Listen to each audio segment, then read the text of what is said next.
I think now we need to start. Yeah. I want to welcome. I want to welcome you to KJTV through Zoom, and in our studio we have two guests, Doti Monari and Tennis Dinega. Welcome. Thank you. Thank you. Thank you. Nice. It's nice to have you here. Good topic we want to talk about. But first of all, let's just get a brief introduction. So you introduce yourself, who you are, at least say something about yourself. We start with you, Doti. Okay, so I'm Doti Monari, but Madina Zaidi, it's Dorcas Monari. Okay. And I'm mom to Darrell Tinega. Okay. What else? At the moment, I'm taking care of my son. I'm a caregiver to my son. Okay. Yeah, that's who I am. Thank you very much. Dennis. Yeah, my name is Dennis Tinega, father to Darrell Tinega. Okay.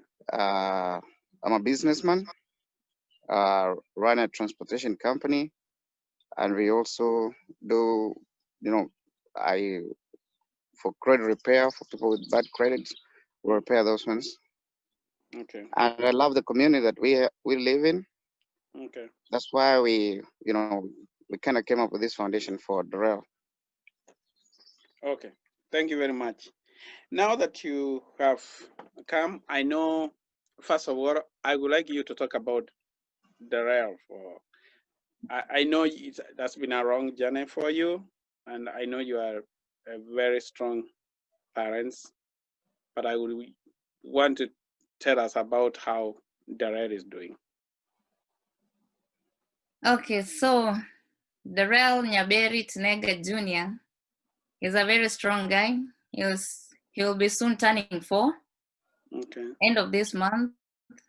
And he has been sick since he was 2 years old. He had a brain tumor. Mm-hmm. He had couple surgeries to remove it. And they found out that it was cancerous. So they've been treating him since 2018 to now. Okay. So chemo and radiation. But we thank God he's strong and he has started to gain back his functions like talking, walking a little bit with help.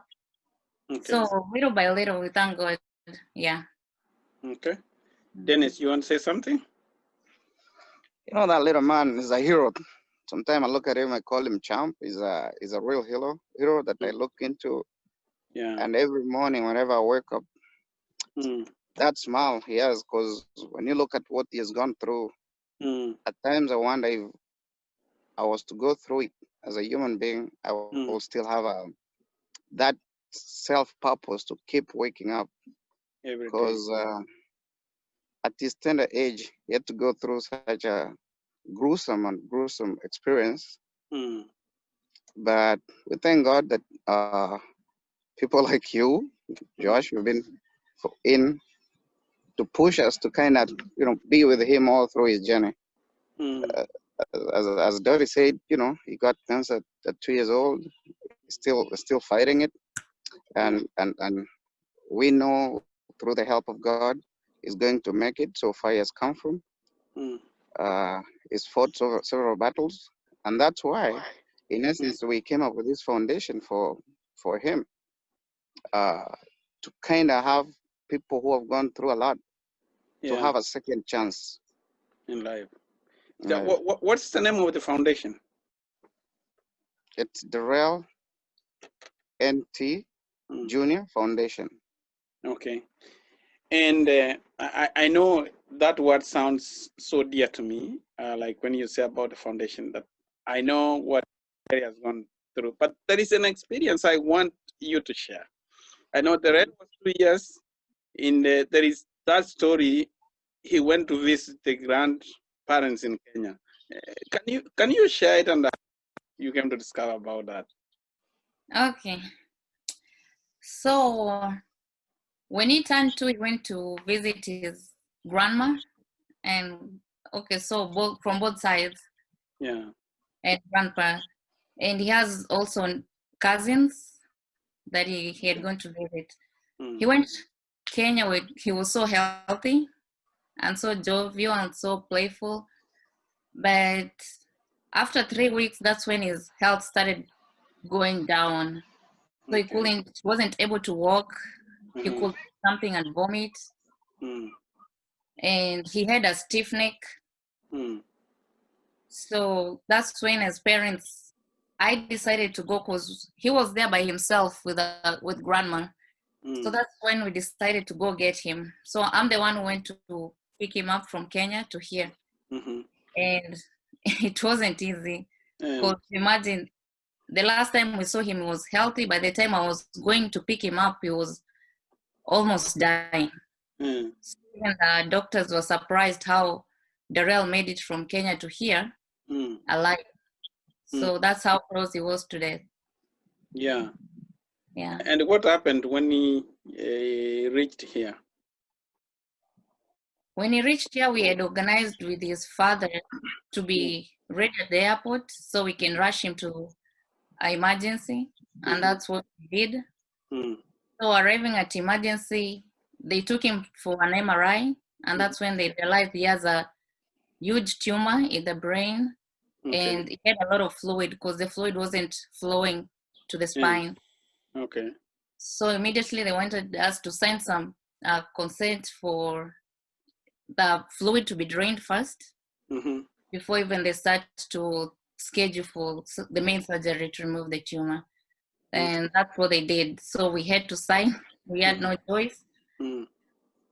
And they had to drain the fluid. When they drained the fluid, he became jovial now because the pressure was too much in the brain. So that really helped him. And then so later they had to put a date for the main surgery to remove the tumor. Yeah. Yeah. Good. Yeah. And did they know from Kenya that he was having a tumor?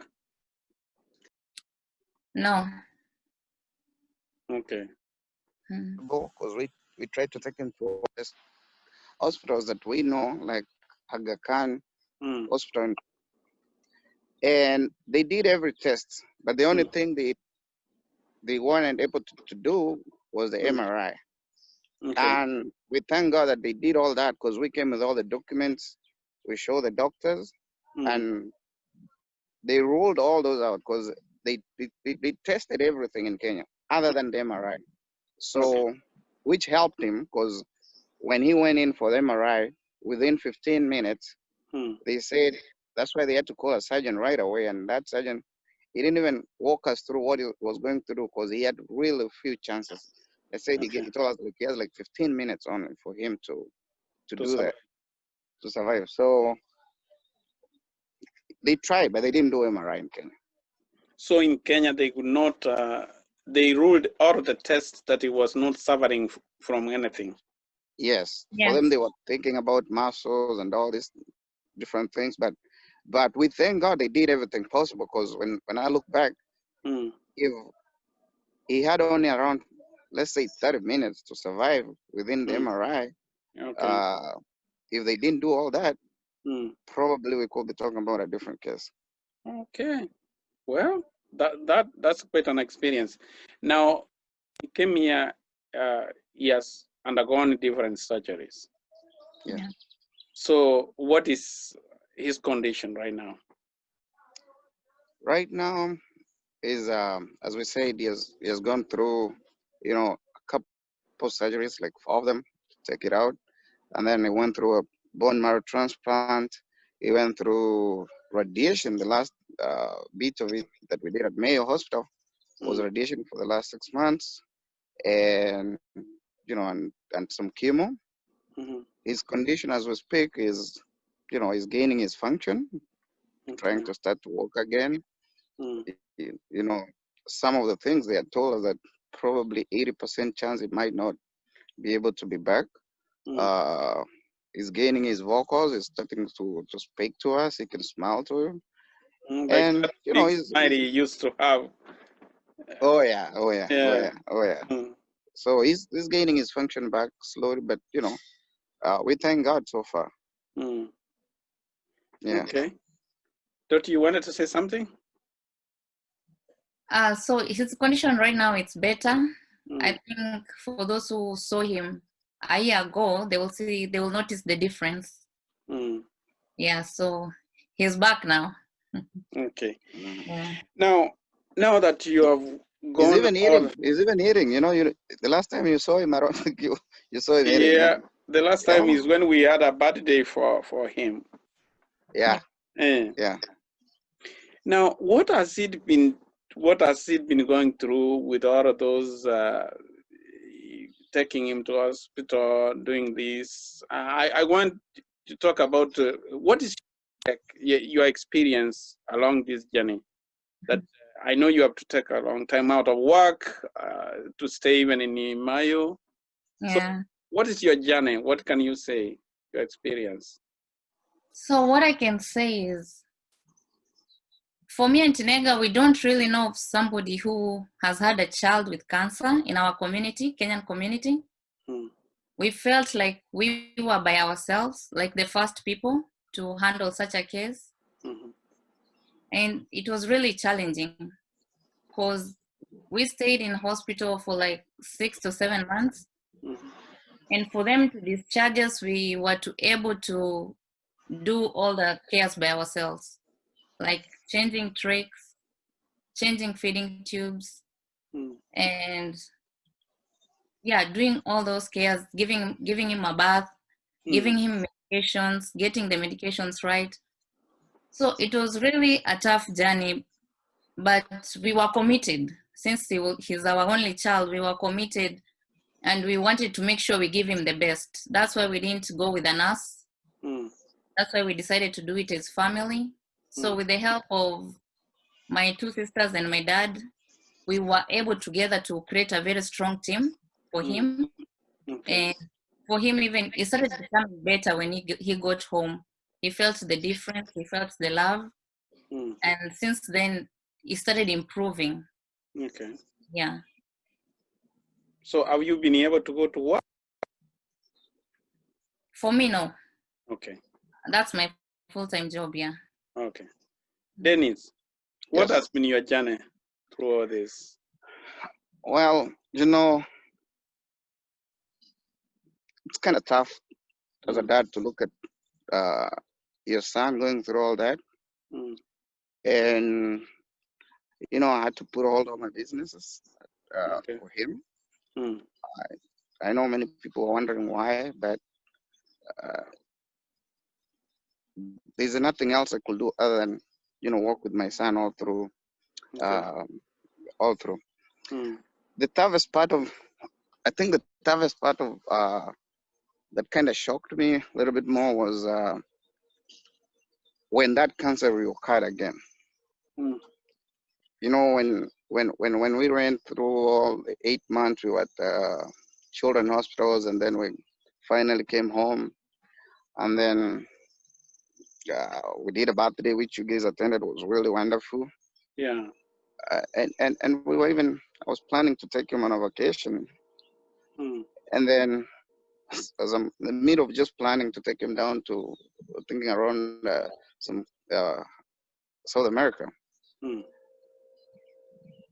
A month later, in July, they tell us that all the scans they're showing that this thing is coming back again. Mm. That was I think that was the lowest moment for me. Mm. I didn't want again to go through that gruesome experience. It was a big shock. It took Yeah. my breath away for a minute, but we kind of shook it off and started over again. That's how we ended up going for Mayo for audition, and then we Mm. had to be there for a while, Okay. trying to readjust again to kind of try to get things going. Mm. So that's my journey right now, and focusing on this foundation that we are starting, Mm-hmm. so that we can be able to find a way to tailor it into our experience, so that we can make a change for him. Mm-hmm. Yeah, within the community. Very much. Now that you have started this foundation, What have you so far? Have you just started it? And have you organized anything you want to share with us? So the foundation, when he became sick, we thought of starting the foundation to cater people with cancer, brain cancer. Okay. But things kind of changed after George Floyd's story, because that thing really pained me as a mother. Since watching that video, for a minute, I saw my son down there. Okay. So, and that's why I told Nega we need to switch, because the future of the rail, we know it's bright, and we don't want somebody to dim his light because of racism. So that's why we took that route of switching from brain cancer foundation to ratio or Black Lives Matter Foundation.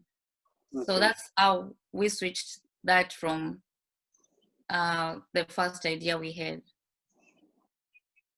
And now your purpose is for the Red Foundation is for Black Lives Matter.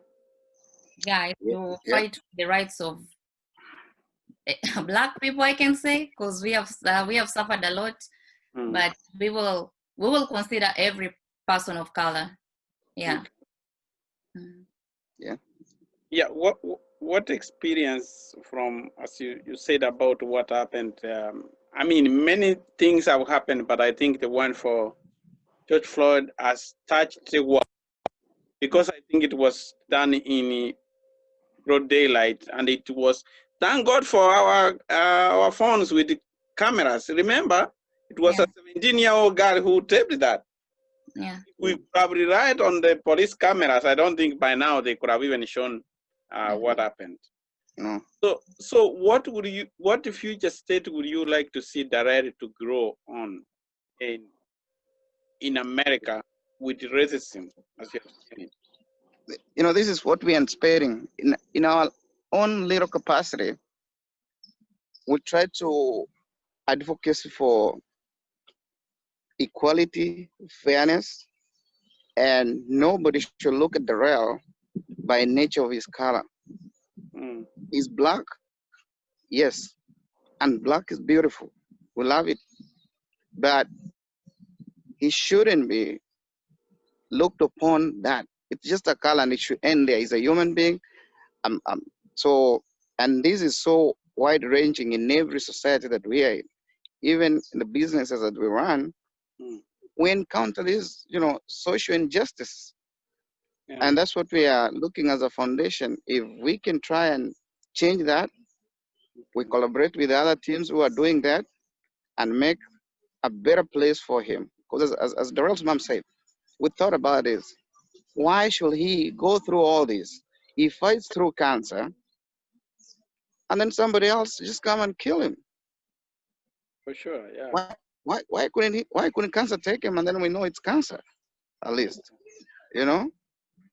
So that's why it was kind of personal to us, and we thought like, we can't continue with the normal that has been there. That it's okay. This thing has been there. Okay. Now, how do you plan it through your foundation to fight, more especially police brutality in America against Black people? How, through your foundation, will we have a better place for Black people, like Darrell? So, where we've started as a foundation, we looked which organizations is Darrell dealing with at the moment, or what requirements he needs at the moment. And right now we know he needs medical care. Yeah. And he started school, but he's doing homeschooling, but he started school. So the first step that we took is to talk with a board of directors for children to know what they're doing to protect their patients who are Black or who are people of color. So we had a meeting with them to see, like, each and every patient is treated equally with the same kind of fairness. If a white child is getting sleeping medicine for his surgeries and stuff, the people of color, they're getting the same thing.